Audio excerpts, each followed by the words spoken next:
Isintti dubbadhaa isa dursee namootii si'a baay'ee karaa keessaatiinis bilbilaanis meesenjeraanis natti haasa'aa na iyyaafachaa jirtan galatoomaa hin banne jira. Wanti inni dubbadhe amma inni raawwatutti ni eeggachaatti ture. Raajonni sun gaafa raawwatan inni immoo galateeffannaaf inni dhugaa ba'an asirratti yoo yaadatte ta'e baatii tokko dura akkasii amajjii gaafa 11 natti fakkaata laayivii kana dura waraabe dhaqaati ilaalaa. Dhimma seesee fi kaafaayinii koongireesii federaalaa Itoophiyaati. Kaafaan kan Oromoo miti maqaa Oromoodhaatti sochooti malee saseenii takka Oromoodhaaf qabsaan hin beekanii maqaa Oromoo dhaatanii garuu ittiin biizinesii mataa isaanii paarlaamaa keessa galanii diraamaa baay'ee ittiin hojjechaa ba'aniiru. Ammas sumaafitu kan isaan of kaadhimanii lafa dhiitaatti jiranii jechaadha. Akka isaan tokkummaadhaan dhufanii waraana bilisummaa Oromoo irratti duuluudhaaf Oromoodhaaf ajandaa kennuudhaaf deemaa turanii isinitti meen ture hojiiraan dhufanii isinitti agarsiisanii jechaadha. Isa kana. Inni kan biraan dhaloota ajandaatu guutee jira miidiyaa kanarraa beekaas wallaalaa dabalatee hunduu ajandaa ma barbaada ajandaa fuudhee isa xiinxalee ittiin yuutuubii isaa wanta garaagaraa biizinesii garaagaraa guddifachuu isaati jecha namoonni garaagaraa yuutuubii tiktookii irratti manaa fi akkasii yuutuubii kiyoo maaltu cufeenaan jiran an takkaa yuutuubiis banadhee hin beeku itti gargaaramee hin beeku biizinesiidhaaf hin hojjedhu kan hin hojjedhanii asuma kallattiidhaaniif toora feesbuukii koo kanarratti feesbuukii baay'een jalaa goggubanii isee gegeeddaree matanii kanuma irratti hojjedha namoonni baay'een viidiyoo koo asirraa fuudhanii yuutuubii irra kaatu deentaa koo mina kaatanii jalarraa mormiin qabanii ergaa koo dabarsuudhanii dhugaara sobaan soba jennee dubbachuuf immoo eenyuyyuu booddeetu nu deebisu nama laalleen sochoonu kaayyoo laalleetti deemna kaayyoo wajjin immoo hamma dhumaatti deemna jechaadha. So yeroon dubbadhe sana akka isaan tokko ta'an dhufan ajandaa Oromoodhaa kennu mee taatee dhaloota ajandaa miidiyaa kanarraa ajandaadhaaf uumaman waa xiqqoo isinis yaadachiisuu barbaada. Sadan arfan tokko ajandaa fidanii isinii kennanii mee isin yaadachiisa. Yoo yaadattu ta'ee dhimma salaalee keessatti naftinyaan dhuftee ilma Oromoo qalte jedhanii ajandaa guddaa tokko fidaniitu ajandachii OA ittiin goofan dibanatanii inni kaan ittiin saammateetu keessaa gale. Isa booddee achi gaafanni immoo harkatti akka lallaafuu ta'u waa'ee warra gantoota woboo keessaa baate sanyii fa'aa battalee fa'aa kana gashuutu immoo dhufee ajandaa ta'e jechaadha. Innis bulluqee gaafa immoo wantichi torbee tokko lama OA gaafa inni qabbanaa'u ingaabbuun immoo yookaan immoo ulaa jawaar immoo gadi ba'ee maqaa kitaabaatiin immoo dhufee jira wajjin akka nama wal dura dhaabbate fakkaatee Oromootitu akkasitti ajandaa kennee jechaadha. Amma dhimmi ajandaa kan jawaar kun immoo waan qabbanaa'e waan fakkaatee fi seesee fi kaafaa'in immoo tokko ta'anii dhufaniitu ajandaa biraa immoo Oromoodhaa kennanii jechaadha. Dhaloota ajandaaraan jiraatu waanta ta'aniif mootummaan isa kanadha. Jalqaba garuu Oromoo hundumaatti kan adda baasee immoo barbaadu warri isin kaafaa'ee yookaan seeseen obbo Daawid yookaan obbo Mararaanii mootummaa kanarraa adda fakkeessitanii akka dhaaba mormituu Oromoo tokkotti Oromootti immoo barbaaddanii rakkoo guddaa isintu qabaa jechaadha. Jarri kun qaama mootummaati. Bara wayyaanes keessuma abaa'oo seeseen maqaa dhaaba abaa'oo guddaa kana Oromoo waan jaallatu Oromoon itti aarsaa waan kaffaleef maqaa dhaaba kanaatiin karaa Girmaa Xurunaatiin karaa Yesuuf ilma jaarsaa jedhu kanaan tika mootummaa sanaa ta'anii sabboontota abbaan barbaanne kaayyoo fi akeeka isaaniitiin warra hin deemne wayyaaneetti dabarsanii kennanii gurgurachaa dhiiga ilmaan Oromootiin hortee fi aantee firasee hundumaa alatti yaafattee horteen seesee jechaadha. Akkasitti daaspooraa guutummaa keessatti konyaa fi konyeeraan Oromoo takaalaa waggaa 27 bara wayyaanis Oromootti taphachaa ba'anii jechaadha. Isaan oppidoo lammaffaa turan bara wayyaanii jechaadha. Har'a immoo bara bilchigannaa kana keessa isaan akka oppidoon bara wayyaaniitti tajaajilaa turtetti hojjechaatti jiru jechaadha mootummaa Ashaagiree yookaan mootummaa biyyi bilchigannaa PP'dhaa fi hojii oppidoo sana garasitti hojjechaatti jiru. Hojiin mana jalqaba obbo Daawitiif kenname waraana bilisummaa Oromoo bittinneessuu dadhabsiisuudha. Isuma kanarratti hojjechaa jiru ganamaa galgalasii jechaadha. Keessaa balaa wal ijaaranii. Isa kanaaf isaan qaama mootummaa kanaati malee qaama mootummaa kanaarraa adda baastee akka mormituu Oromoo tokkotti wanta fiddee Oromoodhaaf ajandaa gootu tokko hin jiru. Kun wallaalummaarraa dhufan jira. Namni akka qaama biraatti jira kana laalu. Miindaa mootummaarraa nyaatu, maaddii mootummaarraa nyaatu, mootummaa wajjin jiraatu, mootummaatu yeroo barbaadutti dhaqiitii hafuuratti naa baafadhu jedheetu ergataa jechaadha. Ergamtuu PP'ti jarri kunii jechaadha. Kaafaa yoo ta'e yookaan kaafaa'een takkaa waa'ee Oromoo qabsaa'anii beekan isaan. Faayidaa mataa isaanii paartii keessa galuudhaaf sababa isaaniitiin deeggartoota isaanii fakkaatanii warri baadiyyaa Oromiyaa keessa jiran maqaa isaaniitiin dararamanii inni kaan ajjeefama inni kaan achi buutee dhabamaa inni kaan dararama isaan Finfinnee keessatti dhaqaniitu paarlaamaa keessa galaniitu miindaa itti nyaatu jechaadha. Waggaa amma kana paarlaamaa keessa turan Dr. Mararaa yookaan Profeesar Mararaan Oromoodhaa maal godhan? Rabbi kan jannataa isaan goru obbo Bulchaan illee atoo badu bara paarlaamaa keessa turan jechaadha. Har'a lafa dhugaa jiru miti. Waa'ee Oromoo si'a meeqa ba'aniitu wayyaanii dura dhaabbatanii haasaa turan paarlaamaa keessa. Takkaa dhageessanii beektu viidiyoo isaa gadi baasaa isaanii dhimma Oromoo haasi. Profeesar Mararaan bara jireenya isaanii keessatti amma paarlaamaa wayyaanee keessa almeeqatti deddeebi'anii jiraachaa turan keessatti immoo Oromoo isaanii ajandaa qoratee takka miidiyaa irratti dubbate dhageessee beekta. Obbo Bulchaan fa'aa wajjin achi keessa turan. Obbo Bulchaan garuu dubbachaa ture yeroo sana. Dhagaamuun dhagaamini dhuufuloon isa ta'u waan barbaade isa ta'u garuu Oromoon maal keessa akka jiru carraa argatanitti daqiiqaa 2-3 isaaniif kennamtu irratti dhukkubbii Oromoo keessa jiru rakkoo Oromoo keessa jiru paarlaamaa keessa galanii haasaa turan. Mee kan Dooktar Mararaa namni naaf jira? Takkaan dhageenya kan biyyuma keessan ture. Hordofaa ture wanta ta'eef takkaa dhageenye hin beekne. Oromoodhaan isaan faayidaa mataa isaaniitiif viidiyoo isaanii jiran beekadha. Bara jawwee wajjin uummata Oromoo burjaajessaa turan salaalee keessa deemanii maal jiran beektaa? Kaayyoon keenyaadhani aangoo qabachuudhaa jiran masaraa Minilik dhaaluudha kaayyoo kaafaawati kun beekadha. Aangoodhaaf qabu nuyi aangoodhaaf qabsoofna jedha afaan isaaniitiin viidiyoo isaanii jira beekadha. Warra aangoodhaaf qabsaa'u jechaadha isaan takkaa Oromoodhaaf qabsaa'anii hin beekan isaan faayidaa isaaniitii paarlaamaa keessa galuudhaafitu qabsaa'u kaafaa'u jechaadha. Kaayyoon isaanis Itoophiyaa keessa jiraachuudha. Isaan impaayera Itoophiyaa waa'ee eenyummaa Itoophiyaa warra furate jechaadha jarri durumaa ka'anii. Abaa'oonis maqaa sanaanitu maqaa kaayyoo abaa'oo ganama gad dhaabbate sanaan maqaa jara kanaatiin uummata Oromoo burjaajessaatu waggaa 27 wayyaaneera dalagaa ba'anii jechaadha beekadhaa kana. Karaa Girmaa Xuruneetiin karaa Yesuuf Ilma Jaarsaatiin wayyaaneera basaasanii ijoollee qaqqaalii Eertiraatti leenjitee gaafa seen loluudhaaf kaatu. Dabarsanii kennanii karaa seen dhuftee ittiin galtuun warra Oromiyaa keessa jiran meeqa basaasanii Harargee keessatti meeqa hamaan baane isaan sabboontota. Maqaa abaa'ootiin jechaadha beekadha. Girmaa Xuruneefaa tika wayyaanee ta'aniitu ilmaan Oromoo taphachaa turan. Arras hojiin obbo Daawit hojjechaa jiran isuma kana wajjin garaagarummaa tokko hin qabu. Abiyyiidhaaf hojiin mana abiyyiin guddaan itti kenne dhimma abaa'oo burjaajessuu abaa'oo keessatti adda addummaan akka uumamu jiraachuu akka waraanni wal qoodu akka walii namanni akka walii hojiin socho'an isa lixaa achitti qabanii isa kibbaasitti qabanii isa giddu galeessaa jiraniitu burjaajessaa ba'anii diraamaa meeqa hojjetanii jechaadha. Kun ragaa wajjin sitti maa baane har'a haaramaaf sitti ta'a. Isaan hojii mootummaa hojjechaa jiru tika mootummaati isaan. Maqaa abaa'ootiin warri daldalan obbo Daawitiin kan hoogganamu abaa'oon seeseen kun hojjettoota mootummaati isaan mootummaadhaaf hojjetu tika mootummaa hojjetu hojiin manaa isaan abiyyiin isaaniif kenne waraana bilisummaa Oromoo bittinneessu ganamaa galgala ajandaa kennanii ergamtoota isaanii biyya keessa biyya alaa jiraniin waraana bilisummaa Oromoo warra dirreera jiranii irratti duulchisuudha hololchisuudha jecha. Kanaan dura dubbatee ture bar jarri gantoota jedhamu jedhe marroon bar namni isa dhagahu hin jiru maleessa.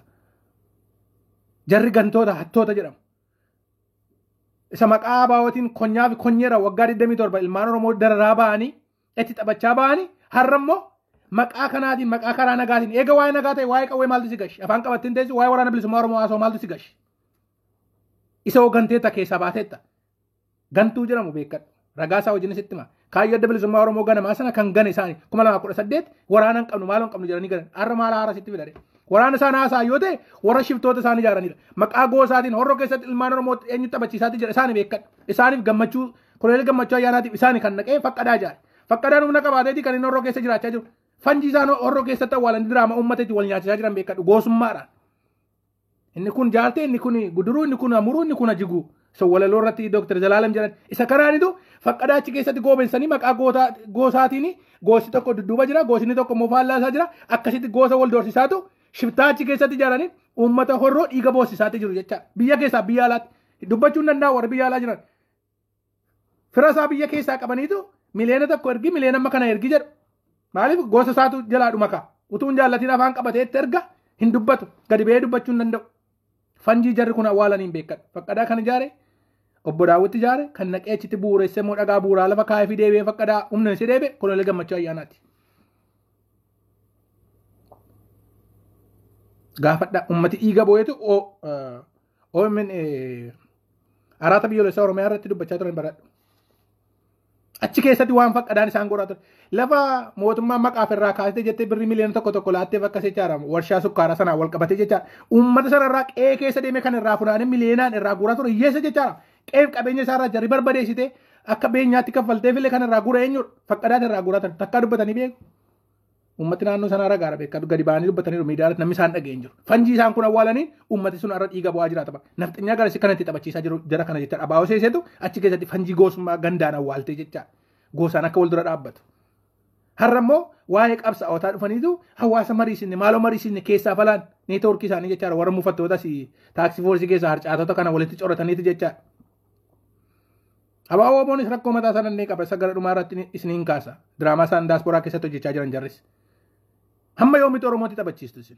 amma yoomitti Oromooti jarri kuni waan akka adda ta'e yaadattu gaaddisa hooggansa Oromoo jedhanii gaafa diraamaa tokko jechaa turan paartii Oromoo 200 fidani so amma lamatu jira warri 100 wayisa jiru dubbiin isa kana miti beekadhu laa Oromoo ajandaa sii kennanii amma waraana bilisummaa Oromoo akka namni abdii kutatu akka namni waa'ee waraanaan kaanne mootummaan ajandaa kana fideetu dhumarratti maaliif deemaatti jiru amma filannoo isa jedhamu tokko wayitti dhufaatti jiru filannoo sanaa fida beekadha bilchiginnaa hundumaatti filata obbo Daawwitiin gara horrootti ergitee achirratti mootu dhufanii paarlaamaa isaanii keessa galu isaan kun Dr. Mararaan immoo dhaqanii gara shuqutee kana keessa deemaniitu achitti hin filatamu bilchiginnaan hin filti maaliif inni nugusummaa isaa mirkaneeffachuudhaaf warra fakkeessitoota isaaf hojjechaa jiran tikoota isaa kana lamaan amma aangoo tol fidatee paarlaamaa keessa gashaa afaan qabatanii taa'u jechaadha qabsoon isaanii suma kana waanta ta'e amma miindaa nyaachaatti jiru moorisa ittaanutti immoo seera qabeessa ta'aa fi eegduu ramadeefiitu warri paarlaamaa keessaa eegduu qabaatu konkolaataa qabaatu isuma kanaaf qabsoon isaanii isuma kana jechaadha garuu biizinasii isa kana immoo akkam godhuudha saamicha waggaa 27 bara maqaa baa'ootiin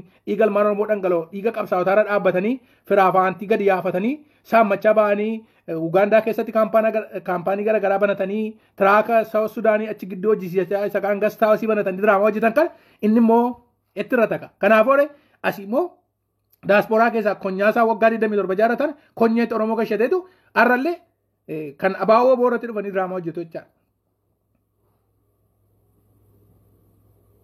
Kanaaf jarri tika mootummaati waa'ee jara ajandaa Oromoo ta'uu hin qabu. Yoo dhuguma Oromoo hojiisaa banaa ta'e Oromoon rabbi sammuusaa isaa bane yoo sirriitti ilaale kan kaayyoo ganamaa qabatee uummata Oromoo bilisoomsuu qabsaatti jiru ijoollee dirree jirtu waraana bilisummaa Oromoo dhaaba abaawoo boo jedhamu sanaadha. Nuyi jaratti hirmaannee maal jedhan amma haasaa Dr. Mararaa kaleessa isaan jiran isaan waan nugatanii Taanzaaniyaa deemanii fi nusi hin gannee nu waamuu didaniidha. Ilaala aangoodhaaf akka isaan qabsan asirraa iyyuu baruu dandeessa mee isin hin dhageesse sagalee isaanii kan. Ani waa'ee seesee irraanfadhaa isee akka waan dhaabaatti warra haasumtan isumatu rakkoo qaba jechaadha. Ni dhaggeeffadha waan isaan jedhan asirratti. Inni gamaa gamanaa dhaga'amaa jiraafan isin gaafadhe. Innis isaanis illaa Taanzaaniyaatti waan tokko ilaalanii mootummaanis isaanis nu waamna. Isaanis innaa sana otoo laga ce'anii jiraatanii nuunitti makuutu irra jira. Innaa dhufanii jaalanii jechuu kooti. Innaa mootummaa walus haa ta'u maalis haa ta'u waa tokko irrannaa galan nagaa fiduudhaa fi nuunis qooda fudhachiisuutu irra ture.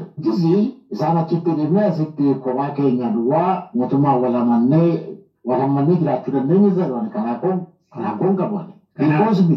Kanaaf adeemsa keessa waraana bilisummaa Oromoo wajjiniinis ilaalcha kana yookaan yaada kana irratti tokko kan nu kenname isaansiin jedha tokko kan nu kenname ibsadha.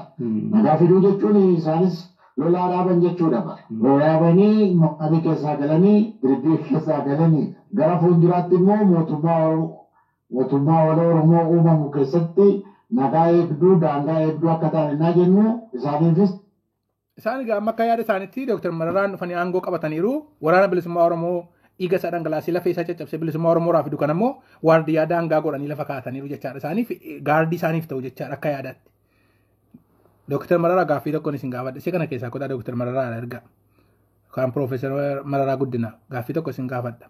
Waraana bilisummaa Oromoo dirree jiru kana waraana mootummaa Itoophiyaa isinitti fakkaate?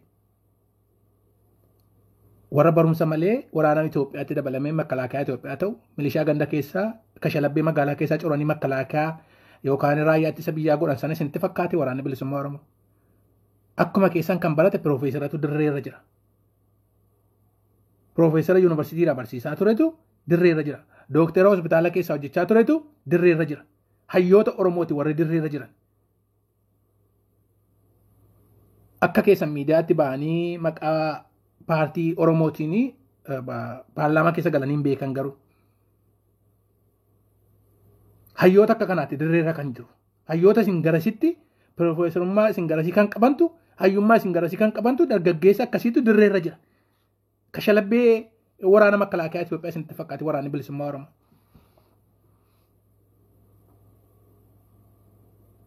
Isinii galee? Mee gattaati of ilaala. Warri waraana bilisummaa Oromoo dirreerra jiru kuni hayyoota ta'uu isaanii beektu laatasin. Waan beektan miti. Kanaafituu waardiyummaa ramaddan waraana Itoophiyaa isinitti fakkaate. Bara jireenya keessanii impaayera keessa jiraachaa baata waan ta'eef hafuura impaayeraatu sammuu keessan isinii dheera. Isin akkuma impaayera sanaatti yaaddu jechaadha. Itoophiyaan akka diigamtu barbaadan Itoophiyaa keessattitu maqaa Oromoo daa'attanii paarlaamaa galu. Waggaa amma kana paarlaamaa keessatti maal gootan? Hayyoota dirreerra jiranii Profeesaroota warra saayintistii ta'uu danda'an kumaaf kitila dirreerra jiran sanoo waardiyyaa isinii ta'u gaafa bilisummaa. Isin yoo bilisummaa sana argitaniif jechaadha. Qarqara boollaa taa'ee namni waan hamaa maaliif dubbata? Maaliif yaada? Yoo afaan qabatanii gorsituu mataatanii dhaloota gorsaa jiraatan maal ta'a kana booddee waggaa meeqa jiraatan? Garuu waa tokkoon jala sararee isinitti hima. Waraanni bilisummaa Oromoo dirreerra jiru kashalabbee miti. Wallaalaas miti. Akka isin itti yaadanii haasaftanii waraana Itoophiyaa ilaaltanii bara jireenya keessanii dargiidhaa Haayile Sillaaseedhaa kaatanii argaa guddattanii warra wallaalotatu waraana ta'a makalaakaa yookaan wattaadara Itoophiyaa ta'a wanta ta'eef akkuma kana isinitti fakkaate waraanni bilisummaa Oromoo isa kana miti. Hayyuudha waraanni bilisummaa Oromoo. Beektota achi keessa kan jiran. Hayyoota isin caalan piroofeesara isin caalutu dirreerra jira qawwee baate. Waan qawwee baateef egaa namni isa haafuyyuuti. Duudhaan isa bara gursaa dhaga'u haasaa jedhani. Isin isa bara dur argitanii waraana Itoophiyaa eenyu akka ta'u waan beektanii fi namni barate waraana hin ta'u kaa dur. Akkasitti yaadu waraana bilisummaa Oromoo isa kana miti hayyuudha. Waan isaaf galee waan dhugaa Oromoo isaaf galeefitu barumsa isaa fixatee waan hundumaa dhiise maatii isaa jireenya isaa dhiiseetu waraana bilisummaa Oromoo ta'ee dirreerra jira beekadha. Hayyuutu piroofeesaratu dooktaratu injiinaratu dirreerra jira. Kanaaf waraana Itoophiyaa isinitti fakkaatee akkasitti qooda isaaniif keenya waardiyyaa biyyaa ta'u waloo Oromiyaa Itoophiyaa keessatti jira. Dhaqaa makalaakaa keessana warra immoo wajjin jiraachaa jirtanii wajjin jiraadha. Dhimma waraana bilisummaa Oromoo dhiisaa isin hin ilaalatu kaa. Silas maqaa karaa nagaatiin Oromoo burjaajessaa baatamni waggaan makan faayidaa keessaniif jettanii. Kanaaf Oromoo burjaajessuudhaaf jarri kun dhimma filannoo isaaniitiif jedhaniitu Oromoon arras jala sararee kan isinitti himu keessaa fala kan jirtan ilmaan Oromoo kan taatan ijoollee ergamtoota bilisiginnaa kaafaayee Koongireesii Federaalaa Itoophiyaatii fi Abaawoo Seesee ergamtuu PP kana yookaan Oppidoo kaleessaa jechaadha. Oppidoo bara wayyaanee ergamtuu PP irraa kana Seesee kan obbo Daawitiif hoogganamuuf kan obbo Mararaa warra impaayera ijaaran. Kanaaf namni akka paartii Oromootti ilaalee waa'ee Oromootti hin barbaadu isinumatti dogoggora guddaa keessa jira. Jarri ergamtoota jara kanaati akka mootummaa isaanii kufuus hin barbaadani. Miindaa kaffaleef jiraachisaa jira beekadha. Miindaa maqaa mormituutiin miindaa nyaachaa jiraachaati jiru. Yeroo inni immoo gadi beera qaatee hafuuratti baafadhaa. Oromoo ajandaa kennaa jiru dhufanii hafuura baafatu. Maaliif isatu ergachaa jira waan ta'eef. Miindaa biyyi maaddii biyyi irraa nyaachaati jira biyyi wajjin jiraatu waan ta'eef. Akka inni kufuyyuu hin barbaadan isaan. Daboo Oromoo irraa waamuudhaafitu Oromoo kutaa garaagaraa irraa waamte. Eenyu waamte bilisiginnaa makee waammatte beekadha. Sabboonaan namni si dhaga'ee dhufu tokko hin jiru. Jaarraa abbaa gadaa karaa nagaa dadhabnaanitu dhiisaniitiin isaan waa'ee filannoo yaalaniitiin bara sana kan isaan kan Oromoo baasu qawweedhaa jiranii kan isaan addeebanii lolaa turan jechaadha. Har'as mana maaliinitu maqaa nagaatiin immoo dhuftanii waa'ee waraana bilisummaa Oromoo waardiyyaa Itoophiyaa gorachuudhaaf yaaddanii akkasitti haasawwan keessan of xiqqeessitan beekadha. Waraana bilisummaa Oromoo miti. Waraana bilisummaa Oromoo fuulduratti kaayyoo isaatii fi ejjennoo isaa ilaaleeti kan inni socho'aatee jiru. Isin ilaalee kan deemaatti jiru. Isin gantootaaf fakkeessitoota. Seesiraaf kaafaa'in warra irra ajandaa Oromoo irraa taatu. Oromoon jara kanarraa waan eeggatu hin qabdu. Paartiin Oromoo 200 jira isin jedhanii ajandaa sii kennanii turan yaadatu yoo ta'e yeroo Ashaagiree reefu gara aangootti dhufte. Har'a warri 100 isa jiru ammoo 200 Oromoo joonjessaatti jira. Gaafa filannoon jala ga'uun argita gaa. Akka dur biyya bunaatiin dhufe gaafa bunni diimatu mana shaayatu baay'ata mana nyaataatu baay'ata. Haree sooressa ta'a gaa. Peermuzii cabaa mana duratti fanniseetu shaayii jiraa jira mana isaa keessa shaayii nagadataa jechaadha. Gundoo dhaqee karaa irratti fanniseetu mana nyaataa fakkeessa jechaadha. Shaashii adii wayii fanniseetu daadhii fa'aa bana jechaadha. Gaafa ji'a 2-3 bunni darbee raawwatu immoo hin jiru. Ishee dur 2-3 yookaan 5-6 sanatu hafa jechaadha warruma dur dhaabbataa ta'ee jirutu. Akka kana jechaadha. Amma gaafa waa'een filannoo dhufuun argita gadi yaa waraaf jirta karaa ammoo. Mormitootii 200 sun jechaadha 200 keessaa 200 jira miti warri 100 ganaa dudduubaan sii dhufu jechaadha Oromoo burjaajessuudhaaf ajandaa sii. Kana booddee waan ilaallatu tokko Oromoon hin qabu. Oromoon kan inni ilaallatu mormituun siif mormaa jiru siif dhiiga isaa dhangalaasee lafa isaa caccabsaa jiru waraana bilisummaa Oromooti. Isa duwwaa dhaggeeffadhu isa duwwaa hordofi. Dhaabbii mormituu Oromoo jedhamu kan biraan tokko hin jiru. Dhaabbii jiru tokkittiin Oromoodhaaf kaayyoo abaa'oo ganamaatti cichee qabsaatii jiru dhiigaaf lafee isaa itti dhangalaaseetti caccabsaatti jiru waraana bilisummaa Oromoo duwwaadha. Kaayyicha galmaan ga'uudhaaf. Kana lala fakkeessituudha. Abaa'oo Seeseen obbo Daawitiin hoogganamtuu fi kaafaa'in impaayera Itoophiyaatiif qabsaa'aa jirtu durumaa kaatee kan Dr. Mararaa hoogganamtu lamaanuun see ergamtoota abiyyiiti jirre. Ajandaa Oromoo irraa ta'uu hin qabu. Waa'ee jiraa kanumaan bira isinii darba. Inni gabaabaan xinnoo si ergaa gabaabduu abaa'oo booraaf dhaamuu barbaadu marroo argaas turteetta dhageesseetta asitti sobilaafaa yookaan jireenya diraamaa isaa nama daaspooraa keessatti hojjetan kana mee yaadatu yoo ta'e guyyaa gaafa amajjii tokko guyyaa waraana bilisummaa Oromoo biyya bakkee daasporaa kana keessumaa Kanaadaatti kabajatan tokko yoo argitanitti ta'e deemtanitti natti fakkaata yeroo Dr. Tsaggaayilee keessumaa kabajaa godhanii afeeranii jechaadha. Mee sagantaa sana namni dhaggeeffatan jirtu? Kosiin ati qulqulleessine waraana keessaa qulqulleessite malee warra biyya bakkee jiru keessaa waan qulqulleessite tokko hin jiru. Maqaa baawoo bootiinitu sagantaan sun qophaa'ee sagantichi kana baawoo booti malee kana baawoo seesee miti. Namicha tokkotu dhufee haasaa yoo dhaggeeffataniitu ta'e. Namichi tokko dhufee maal jedhaa?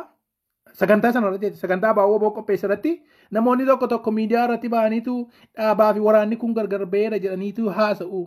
Inni kun sirrii miti nuyi dhaaba keenyas waraana keenyas gargaarama jirra ammas gargaaraa jira kana Oromoon nuu beekuu qabaa jedha. Ilaali abaawoo seesara namichi kun beekadha. Abaawoo seesee warra obbo Daawwitiin hoogganamuu jechaadha. Achirratti dhufaniitu dhaabaaf waraanni gargar hin baane jedhanii Oromoo burjaajessuu barbaadu jechaadha. Kamati dhaaba isa kamati seeseera miti maal gootanii abaawoo boo bira. Isin warra abaawoo boo maqaaf bakka isin buufatee daasporaa keessa jirtanii jara kana maaliif ofitti harkisuun isin barbaachise? Yoo saamichaaf ta'e malee. Isaan amma dhufanii kunoo nama hidhatanii jiru konyaaf konyeera waggaa 27 jedhanii waan baraniif isatti fufsiisaa jiru wanta ta'eef inni abaawoo seesee dhufeetu sagantaa abaawoo boorratti dhufeetu akkasitti ergaa isaa dabarfatee deema jechaadha. Uummata maa burjaajessita? Yoo dhuguma kaayyoo sana ciccitee jirta ta'e. Dhaabi kee abaawoo boo jedhama. Abaawoo maqaa abaawoo ganamaatiin warra hattoota sanarra maaliif gargar ba'ee abaawoo boo jedhee lamaanuu isaa walitti dheedemuu barbaachise? Hattoota akkasiirraa akka bilisa ba'uuf jedheeti beekan.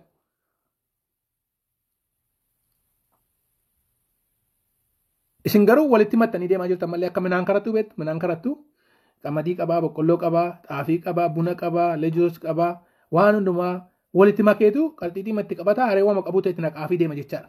Akkas ta'uu hin qabu. Boqqolloon boqqolloodhaa xaafiin xaafiidha.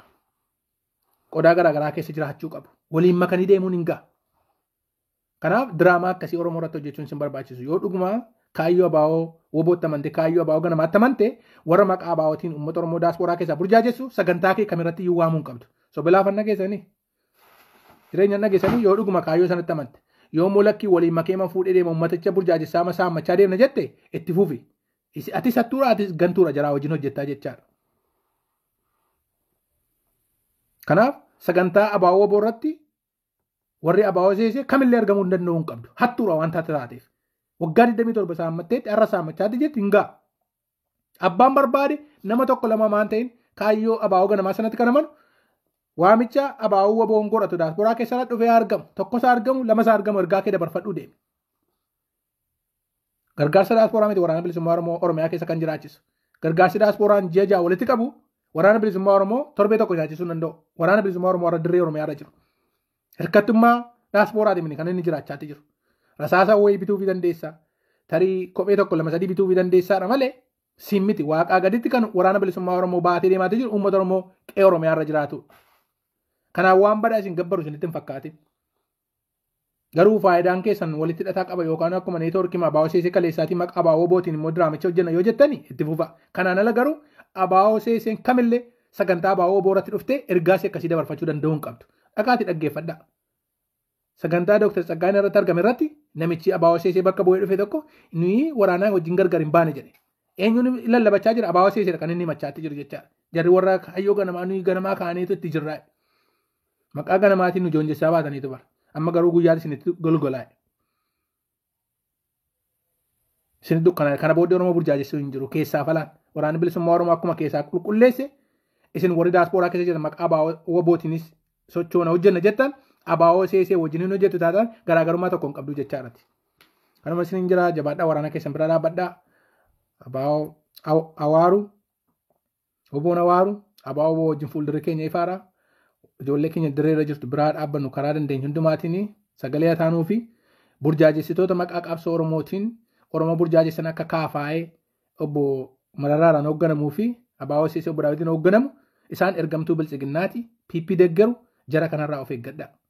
Isaan dhimma filannoo isaaniitiif jiranii Oromoo ajandaa kennaniitu keessaa falaan maaliif neetwoorkii guddaa qabu wanti ta'eef isa kanaan Oromoo burjaajessanii filannoo isaaniitiif qaama bulluffachaatti jiru. Agalan paarlaamaa keessa dhiisanii yoo barbaadan dhaqanii muummicha ministeeraa qoran deentaa keenya miti. Garumaan Oromoon burjaaja'uu hin qabu. Dhaabii Oromoodhaaf qabsaa'aa jiru kaayyoo saganamaa bilisummaa walabummaa Oromiyaa qawwee duwwaaraan akka Oromoon bilisoomu itti amanee kan itti jiru dhugaan isaasuma waanta ta'eef karaa nagaa jaarraa abbaa gadaa fayyaalee dadhabee beekadha. Dooktar Mararaa waa'ee nagaa natti himuu hin danda'an beekadha. Karaa nagaatiin isaantu yaalee dadhabee wanta ta'e warra baawwa bu'uuressee baarootumsaa hawaatu yaalee dadhabee wanta ta'eef. Inni baasuu dinnaanii Jeneraal Taaddasaa Birruufaatu jarattiin waan hin baanneef didaniitu qawweetti amananii gara qawweetti addeebi'anii waraana bilisummaa Oromootti makamaniitu dhaaba adda bilisummaa Oromoo gad dhaabaniitu qawweeraan Oromoon bilisa ba'a maleessaa karaa nagaa wanti jedhamu hin jiru ni qadaadanii kutan. Isaan kun garuu har'a Oromoo goomsuudhaaf. Kaafaan silumayyuu Itoophiyaadha jarri beekadha. Waa'ee seerraa yoo haasoon hin barbaachisu. Isa seesee hojii wal jala gugattee dhuftee diraamaa hojjettee Oromoodhaaf ajandaa laatuudha malee silumayyuu waa'ee qawweettis namantu seen qawwees miti waan ta'eef waa'ee qawwee haasoon irraa hin barbaachisu. Isaan waa'ee waardiyyaa haasaatti jiru waardiyyaa Itoophiyaa. Dooktar Mararaa dhageesseetu inni. Kanaaf ajandaa jara kanaa akkam fudhanne kaayyoo kee ganamaatiif bilisummaa walabummaa Oromoof Oromiyaadhaaf nagaa fiduu kan qabsaa'aa jiru waraana bilisummaa Oromooti dhaaba abaawoo boo jedhamudha. Kanaaf waraana keessan bira dhaabbadhaa dhaaba keessan tumsaa. Guyyaa gaarii galgala gaarii boona waan nagaatti.